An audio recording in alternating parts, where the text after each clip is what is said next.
Age limit কিন্তু 18 থেকে 21-এর মধ্যে হতে হবে। এবং এটা কিন্তু মনে রাখবে যে যদি তুমি একটু মানে তোমার যে ম্যানেজ করার যে পাওয়ার সেটা যদি ইনবর্ন থাকে তাহলে খুব ভালো হয়। এবং তোমার মধ্যে যদি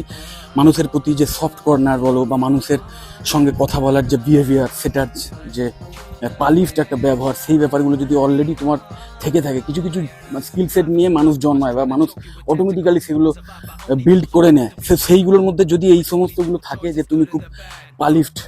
কথাবার্তা বলতে পারো, খুব ও লোকজনের সঙ্গে কথা বলে তার যে মনের প্রবলেম বা সেইগুলো অ্যানালিস করতে পারো, বা যে কোনো প্রবলেম সলভ করার মেন্টালিটি যদি তোমার থাকে, এবং মানে পোলাইটনেস যদি তোমার মধ্যে থাকে, এই সমস্ত কোয়ালিটিসগুলো যদি তোমার থাকে তাহলে অবশ্যই একটা অ্যাডেড বেনিফিট পাবে। এবং তার সাথে সাথে যদি স্পোকেন ইংলিশ ভীষণ ইম্পর্টেন্ট, কারণ মিনিমাম